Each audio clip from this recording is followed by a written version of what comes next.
E pois é, galera, infelizmente eu não gostei tanto assim de Quarteto Fantástico, mas calma lá, se acalma você que já quer vir detonar nos comentários, eu gostei sim do filme, tá bom? Só que, infelizmente, não é tão bom quanto poderia ser e também quanto eu queria que fosse, porque ao contrário do que muitos acham, eu sou um cara que sempre fui chamado de Marvete. Tem que explicar o óbvio pra galera, né? O meu cenário tem mais coisas da Marvel do que da DC, é só você olhar, né, e prestar atenção. E caso não seja o suficiente, ó, olha aqui, ó, deixa eu mostrar pra vocês, ó. Olha isso aqui, ó, tá vendo, ó? Olha isso aqui, ó, tá vendo? Então assim, um cara falar que eu sou decenalta só porque eu gostei muito do Superman, é porque não me conhece, mas as pessoas não precisam conhecer, né, pra ficar falando merda nos comentários, a gente sabe como que funciona. É claro que eu também tenho quadrinhos da DC, mas em menor quantidade, alguns eu já li online, enfim. O ponto é, eu gosto das duas editoras, gosto dos dois universos, ou dos dois multiversos, por assim dizer, e sempre fui um cara mais da Marvel, mas infelizmente nos últimos anos a Marvel desapontou e a DC fez um ótimo trabalho com o Superman, na minha humilde opinião. E eu estava torcendo para que Quarteto Fantástico fosse um filme que me empolgasse o tanto quanto o Superman me empolgou. E infelizmente eu gostei, mas quando eu analiso a história como um todo e também as minhas impressões, né, os meus sentimentos com o filme, eu tô igual o Cheat, sabe o Cheat que fica... Mas enfim, eu vou conversar aqui com vocês, eu vou falar o que eu gostei, o que eu não gostei. Vamos falar também de Rotten Tomatoes, né? Porque tem gente que Rotten Tomatoes é a resposta definitiva. Se ele aprovou, tá aprovado. Preciso lembrar pra vocês que Rotten Tomatoes deu nota alta pra She-Hulk, né? Aquela desgraça de série. Mas enfim, nós vamos falar sobre tudo isso, vou dar a minha opinião, vamos falar da cena pós-créditos também, que apareceu um figurante vestido de Dr. Destino, porque claro que não era o Downey Jr. ali. Enfim, tem muita coisa pra gente conversar, eu quero saber a opinião de vocês, claro, né? Com spoilers, é importante avisar, vamos falar de tudo que aconteceu no filme, obviamente. Só antes, um recado importantíssimo pra você, meu nerd. Você, assim como eu, ama ler quadrinhos, mas às vezes não sabe onde comprar e também às vezes não encontra os melhores preços? Então você precisa conhecer a Excelsior Comic Shop. Uma loja virtual de quadrinhos com mais de 10 anos no mercado. São 400 revistas em promoção por semana com 25% de desconto. Além do frete grátis para São Paulo em compras acima de R$90 e para os outros estados do Brasil acima de 150. E por causa da parceria da Excelsior Comic Shop aqui com Conversa de Nerd, usando o cupom Conversa de Nerd 10, vocês garantem 10% de desconto na primeira compra. Então eu vou deixar o link aí na descrição e também no primeiro comentário fixado para você acessar e conferir. Galera, tem uma variedade incrível. Acesse agora e já garanta os seus 10% de desconto na primeira compra e adquira os seus quadrinhos, os seus heróis favoritos da Marvel, da DC e também de outras editoras. O link tá aí na descrição e no primeiro comentário fixado. Aproveita! E valeu Excelsior Comic Shop pela parceria. É isso aí, galera. Aproveita essa parceria da Excelsior Comic Shop aqui com Conversa de Nerd, tá bom? Mas enfim, pessoal, vamos lá. Como eu disse, eu gostei sim do filme, eu me diverti.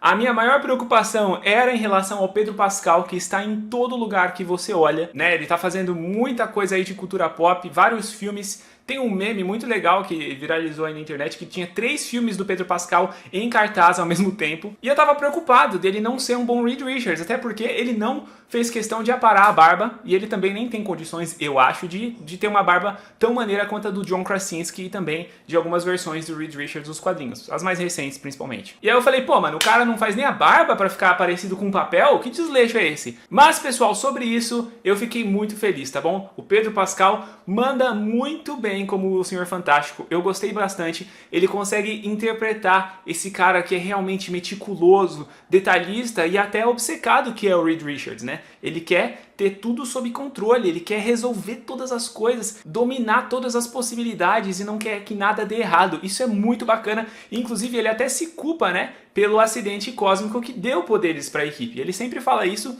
e o Ben fala para ele, não, né, você não teve culpa, não tinha como você prever e tudo mais. E a gente vê isso sendo desenvolvido também na maneira como ele, por exemplo, lida com a gravidez, né? Que ele constrói aquela máquina para fazer um ultrassom e para tentar ver se o neném tem poderes ou não. E depois também na questão do Galactus, da surfista prateada, né? Ele consegue investigar, seguir os rastros de energia que ela deixou e também pensar numa maneira de como impedir o Galactus de consumir a Terra ou o Franklin Richards, que é o grande problema desse filme, que daqui a pouco eu já falo disso. Mas o Senhor Fantástico tá muito bom, o Pedro Pascal consegue dar uma carga emocional muito boa pro personagem, inclusive no momento que a Sue morre, né? Pô, o Pedro Pascal mandou bem demais ali. Então, essa era a minha preocupação. Eu ficava aqui enchendo o saco, vocês sabem, né? Nos meus reacts de trailer, nas minhas teorias, eu falava, Pedro Pascal, não gosto de você como Reed Richards. Mas era só a minha impressão por causa desse background dele. No filme aqui, ele tá muito bem. Inclusive, a minha esposa tá aqui no background com o nosso bebê, o nosso Franklin Richards. Ela falou que deu pra realmente diferenciar ele dos outros papéis. E é isso que é fundamental num ator, né? Ele consegue fazer personagens diferentes. Então, ó, Pedro Pascal tá aprovado aqui pelo Conversa de Nerd, tá bom? Certamente que sim. Da mesma maneira, pessoal, os outros atores também estão muito bem. A Vanessa Kirby manda bem demais no papel de Sue Storm. O Ben também, interpretado pelo Eban, acho o sobrenome dele bem difícil de falar, enfim, interpretado pelo Eban, tá muito legal, né? E ele precisa dar uma carga dramática na voz, porque ele tem a cara de pedra, né? Que ele é o Coisa, e ele consegue transmitir isso. Ah, e detalhe, né? Eu consegui assistir em inglês dessa vez, tinha mais sessões legendadas, finalmente, porque Superman eu não consegui, né? Então realmente deu pra eu perceber a atuação boa do Eban, da mesma maneira que a gente tem também o Joseph Quinn no papel do Tocha Humana. Pra mim, eles estão no ponto ali. E também a dinâmica da equipe, né? Eles têm realmente essa questão de família, né? Eles moram todos juntos, precisam fazer as coisas como uma família realmente faz. E é legal que no final a gente vê também, eu achei até que uma cena meio fora do timing, né? Que é o final do filme ali, a cena da cadeirinha, mas é muito bacana porque é realmente isso. Inclusive a gente acabou de passar por isso, é muito bacana, né? Esse lance do neném, do bebê conforto que você precisa ajustar e não encaixa no carro. É muito bom ver que o Quarteto Fantástico também teve problemas, assim como eu, tá bom? Porque você que nunca teve filho, quando você tiver, você vai ver que esse negócio de cadeirinha e outras coisas também são bem complicadinhas de você ajustar. Então mostrar essas coisas de família, eles também ali cozinhando, né? Pô, esse que é o grande paradoxo, né? O Coisa que é um monstro de pedra é o tio legal da família, é um cara dócil, um cara simpático, né? E o cara que faz comida, ele gosta de cozinhar. Então tudo isso tá muito bom no filme, pessoal.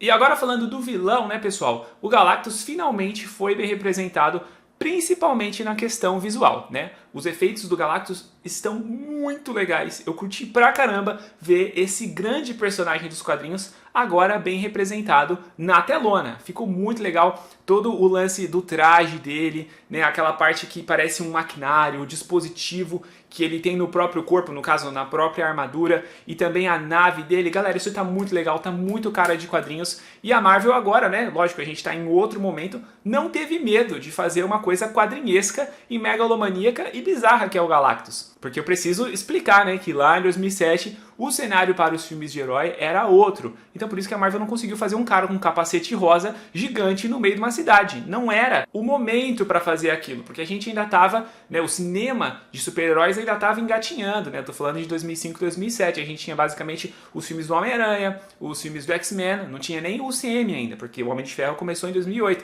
Então é justificável fazer o Galactus como aquela fumacinha que os fãs realmente detestam, né? Agora a Marvel compensou e falou, vocês queriam e nós agora vamos fazer um Galactus que vale a pena, um Galactus honrável. E em termos de visual, ficou muito bacana. O problema realmente pra mim foi a trama. E eu já chego lá, calma que eu chego lá. Eu tô falando do que eu gostei, tá bom? Pra ninguém vir me encher o saco aí e falar, ai, você é decenalta, blá blá blá. Uma das coisas que eu gostei bastante e eu já tava curtindo desde os trailers, pessoal, foi a trilha sonora. Também a trilha sonora tá muito legal. Né, eles conseguem fazer inclusive as variações durante o filme, eu percebo isso, eu gosto muito disso e eu acho que tá bem legal, é aquela musiquinha catchy, né, que fica na sua cabeça, então aqui dentro do filme, nas cenas de ação, também ficou bem legal, eu gostei pra caramba. E aí você já deve ter percebido, pessoal, que tudo que eu gostei foi em termos de atuação e dinâmica da equipe, coisas que a gente tem dos quadrinhos, né, que eles souberam adaptar muito bem. Agora, pra mim, o grande problema deste filme, pessoal, foi na trama do vilão. Porque eu não consegui entender qual que é a proposta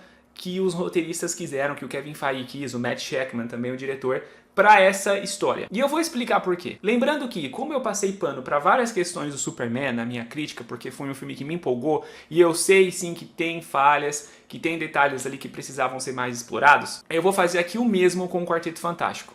É, tá bom. Porque ambos os filmes, pessoal, precisam contar a história de um personagem cujas origens nós já conhecemos e nós já vimos em live action várias vezes. E não só isso, né? No momento em que as duas empresas, vamos chamar assim, né, DC e Marvel, as duas empresas precisam emplacar algum tipo de sucesso para dar continuidade nos seus universos, enfim, na franquia de filmes. E da mesma maneira que Superman não se preocupa em contar a história de origem do personagem, né? Ele vai só revisitando alguns pontos por meio de diálogos e algumas cenas curtas, o Quarteto Fantástico também faz isso. E ao meu ver, pessoal, esse início do filme é um presente pros fãs. Aqui, ó, vou até segurar meu quadrinho para esfregar na cara de hater que fala que eu sou decenalta. Eu não sou decenalta, eu não sou Marvete, eu sou história boa nauta, eu sou história boa et. Eu gosto de quem produz história boa, por isso que eu gosto das duas nos quadrinhos, né? Uma das coisas que mais o pessoal acertou, né? Eu falo pessoal, os roteiristas, um salve aqui pro Luca Gonçalves, que na nossa live ele falou que tinha 4 roteiristas e teve gente chiando nos comentários falando, não foram 4 não, o Luca falou. Inclusive, né, nós temos uma grande parceria aqui, então a gente vai ter live conversando sobre Quarteto Fantástico. E embora eu já vou chegar nessa parte dos erros dos roteiristas, esse começo do filme, pessoal, é um deleite para qualquer fã de Quarteto Fantástico, porque a gente vê a história de origem deles sendo contada por meio de um documentário da galera que é fã, né? Nesse universo só tem o Quarteto Fantástico de super-herói, então a grande mídia, né, a imprensa, os produtores de conteúdo desse universo, vamos chamar assim, são grandes fãs do Quarteto Fantástico, quer dizer, né, até o momento que eles falam que não sabem se vão proteger, porque aí o público volta contra eles, né? Mas enfim. E essa montagem do começo, pessoal, é realmente um deleite para os fãs, porque nós temos vários vilões icônicos e vários momentos icônicos dos quadrinhos sendo retratados. Então é muito legal você ver isso em live action. Inclusive temos o Topeira, né? O Mole Man, que é o primeiro vilão do Quarteto Fantástico. Muito legal. Temos também aquele monstro na cidade, que é uma referência à capa original. E a gente vê também um dos macacos do Fantasma Vermelho, que aqui é um erro, né? Ter tirado o John Malkovich. Ô Marvel, um minutinho de cena a mais não ia fazer falta nesse filme, colocando o John Malkovich como Fantasma Vermelho ali, né? Com a sua careca cabeluda. Então achei que isso aqui foi um erro. Mas enfim, essa montagem, pessoal, ficou muito legal. A gente vê realmente o Quarteto Fantástico em ação, se consolidando como uma equipe de super-heróis. Qualquer fã de quadrinhos definitivamente gostou desse momento, eu tenho certeza. E agora vamos falar então do problema, porque assim, como a gente já tinha visto o Quarteto Fantástico, né, em 2005, 2007 e 2015, mas 2015 a gente põe pra baixo do tapete, prefere não falar, esse filme precisava apresentar alguma coisa nova, né? E o Galactus a gente inclusive já tinha visto no filme de 2007. Então trazer o Franklin Richards pra essa história, pra mim foi um grande acerto, porque a gente tá vendo uma dinâmica que a gente nunca viu. É o Quarteto Fantástico tendo que lidar agora com um bebê, né? Isso é muito bacana e é um arco dos quadrinhos que nunca tinha sido retratado em live action. Então isso aqui pra mim foi um grande acerto. O que lascou pra mim, pessoal, foi a dinâmica do Galactus com o Franklin, porque eu tentei passar um pano, sabe, para algumas coisas, mas quando você olha, e aí se eu estiver errado, você me corrija nos comentários, mas ao meu ver, não tem por que o Galactus querer essa criança. Vamos lá, porque qual que é a premissa que o Galactus apresenta quando o quarteto vai lá conversar com ele? Olha, o filho de vocês, ele é super poderoso, ele tem poderes cósmicos e tudo mais, que é até uma surpresa pro Reed, né? Isso aqui é legal, o Reed fala, não, mas eu testei. Como assim eu estou errado de novo? Olha, o filho de vocês tem um grande poder cósmico e ele está destinado ou fadado a me substituir nessa tarefa de se alimentar de energia cósmica, né? Pra manter o equilíbrio do universo e tudo mais. Detalhe, né? Só nessa minha fala aqui tem muito background dos quadrinhos e não do filme em si. Mas enfim, se vocês me derem a criança, né? Pra eu conseguir meio que fazer essa passagem de bastão, pra ele ficar no meu lugar, eu poupo a Terra. Então, qual que é a premissa que se estabelece aqui? Franklin Richards pela Terra. E, inclusive, a gente tem uma cena muito boa da Sue, né, da Susan Storm, Mulher Invisível, falando com a galera. E ela coloca, peraí, eu não quero sacrificar a Terra pelo meu filho, nem o meu filho pela Terra. Eu quero salvar todo mundo e quero vencer esse desgraçado. Pô, uma cena muito boa. Eu tava, inclusive, preocupado, né, da Sue assumir o protagonismo e o Senhor Fantástico ficar de lado. Mas, olhando como um todo, eu acho que eles conseguiram equilibrar muito bem. E aqui, como um nerdola que critica a militância woke nos filmes, eu preciso bater palma pra Marvel, que decidiu valorizar a maternidade, tá bom? Porque é simplesmente isso que a Sue faz nesse filme. Ela é uma mãe. Inclusive, se fosse uma feminista abortista desgraçada, já tinha dado Franklin Richards, porque afinal era só um feto na barriga dela, não tem vida, né? Ainda bem que a Sue Richards é uma mulher conservadora, engulam essas, o bando de militante abortista progressista. Mas enfim, feito esse comentário que não poderia faltar, é muito legal ver a Sue nesse papel. E ela fala realmente isso. Eu não quero ter que perder o nosso planeta pra salvar o meu filho e nem vice-versa. Então é legal essa dinâmica que o filme coloca. Só que a maneira como eles desenvolvem isso, pessoal, não tem sentido. Pensa comigo. O Galactus chega na Terra, ele até pega ali um punhado de árvores e cheira, dando aquele sentido de que, pô, ele tá ali analisando a Terra, que é um planeta realmente bom, que a surfista achou pra ele. Só que depois ele fica atrás do Franklin. Aí você fica, não, mas peraí. O acordo não é, se eles derem a criança, ele poupa a Terra? Mas aí ele chega com a nave atrás do Franklin direto, tipo, ele nem pergunta pro quarteto. E aí, vocês tomaram uma decisão? Não, vocês vão me dar o filho ou eu posso devorar a Terra? Fica faltando isso. Aí vocês vão falar, não, mas eles atacaram o Galactus, eles falaram que não ia dar o filho de jeito nenhum.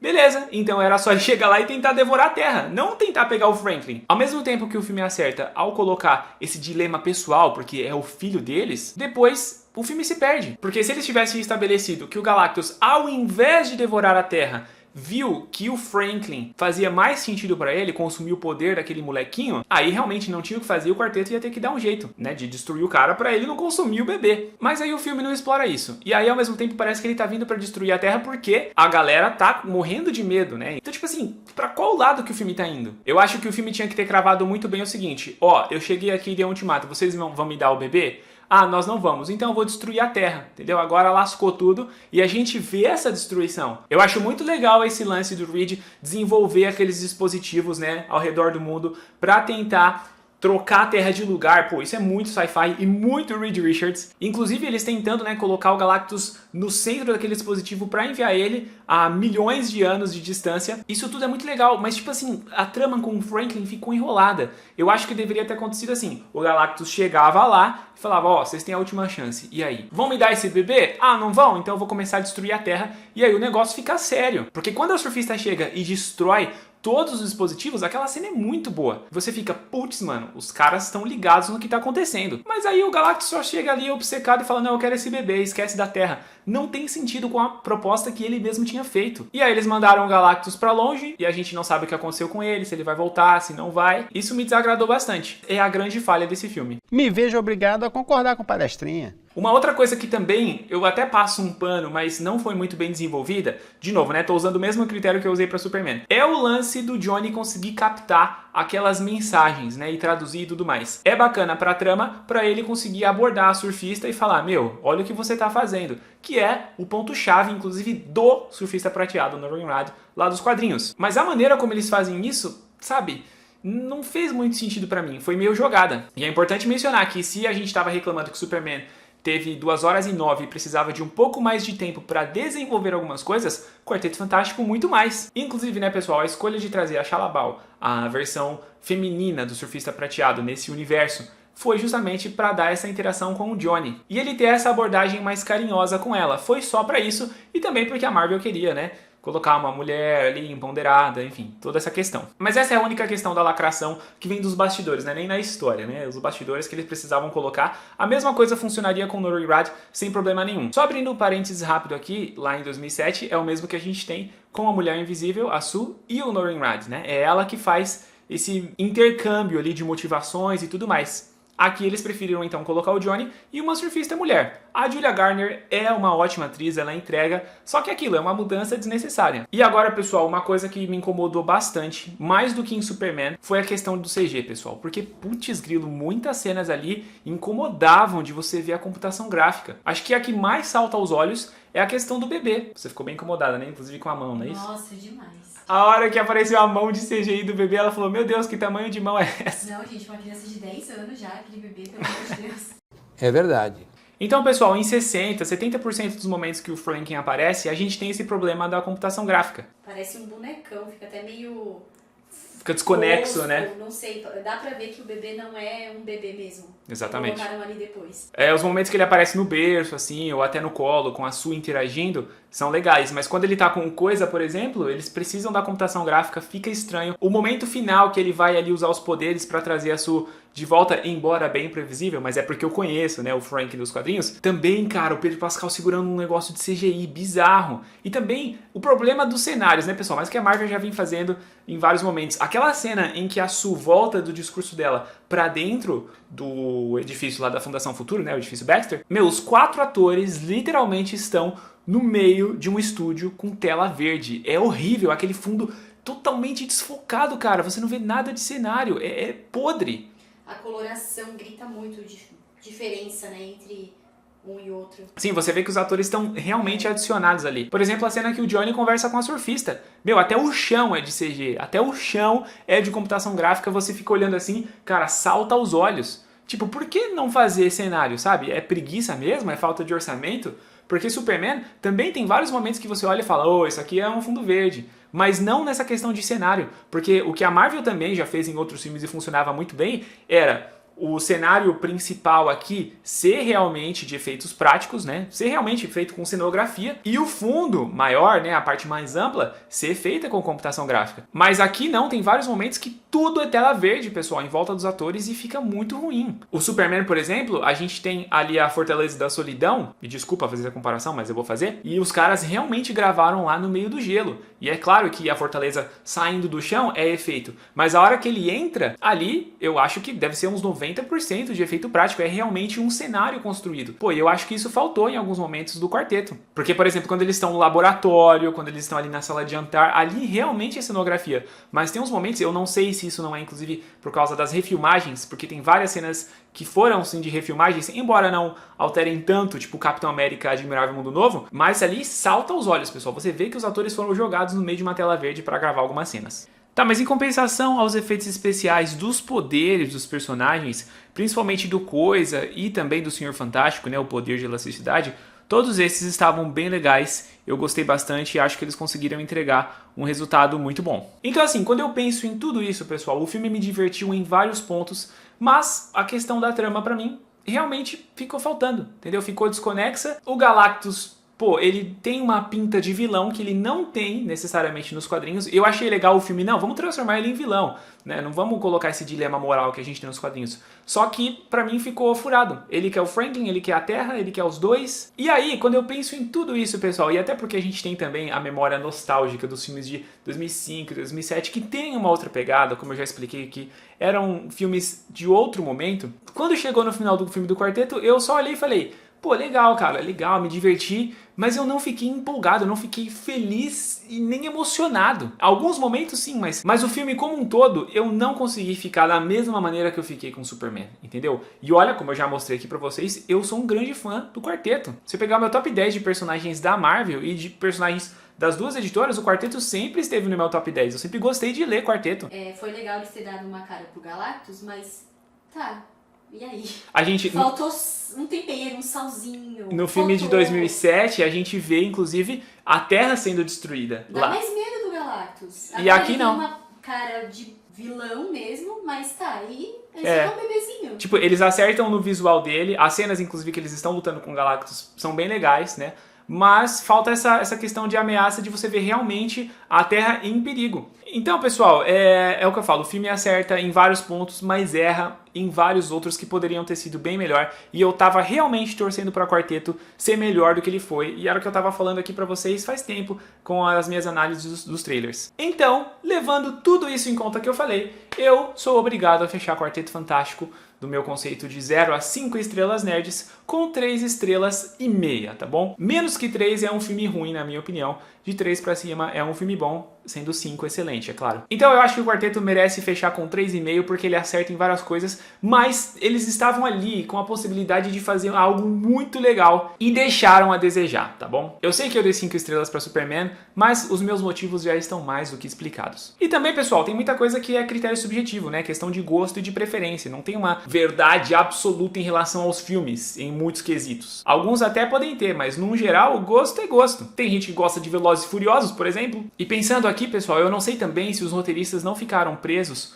com essa questão de precisarem colocar o Franklin Richards para ser esse ponto de conexão com o crossover de Doomsday, né? Inclusive a cena pós-créditos, como eu brinquei ali no começo, é um figurante vestido de Dr. Destino, sem a máscara, né? Já estou preocupado de Dr. Destino ficar muito tempo sem a máscara, porque é o Robert Downey Jr. E o Franklin ali tocando o rosto dele, então eles precisavam do Franklin como esse personagem que vai fazer a conexão com Doomsday, e Guerras Secretas que a gente tem nos quadrinhos, né? O flanking é essencial, é vital para a criação do novo universo Marvel, como aconteceu nos quadrinhos, né? Pós o crossover de Guerras Secretas, esse grande evento dos quadrinhos lá de 2015, que vai ser adaptado agora para o cinema. Então eu acho que eles ficaram um pouco presos nisso e não conseguiram desenvolver muito bem a trama do Galactus paralelamente, ou então antagonicamente. Eu acho que deixou a desejar, infelizmente, pessoal. Mas Quarteto Fantástico tá longe de ser um filme ruim, tá bom? É um filme divertido, é um filme legal. Como eu já expliquei, a dinâmica da equipe é muito boa. Eu acho que só não foi épico, tá? Eu consegui me empolgar muito mais com o Superman. Mas enfim, essa é uma comparação que eu vou deixar para outro vídeo. É inevitável, né? Porque os filmes lançaram no mesmo mês, tem toda essa questão de terem missões parecidas para as empresas. Então eu precisava pontuar essas coisas, mas dá pra gente explorar em outro vídeo com mais calma. Esse vídeo aqui é de quarteto. E em relação ao Rotten, que eu falei que ia comentar com vocês, né, galera? Por mais que seja crítica especializada, mas são critérios totalmente subjetivos no final das contas, né? Por exemplo, aqui, ó, 83% de aprovação da crítica, 92% do público. O Quarteto Fantástico tá com 88% da crítica, 93% do público, né? Tem várias coisas que eles podem ter gostado que eu não gostei e vice-versa. Pode ter coisas que eu gostei e eles não gostaram, né? Então isso aqui é critério subjetivo e vale lembrar que She-Hulk tem nota boa da crítica, né, e uma nota bem baixa do público. Mas enfim, pessoal, essa então aqui é a minha análise de Quarteto Fantástico. Tem muitas outras coisas que a gente ainda vai falar e discorrer, então é importante que você esteja inscrito aqui para você receber esses conteúdos, tá bom? Como eu falei,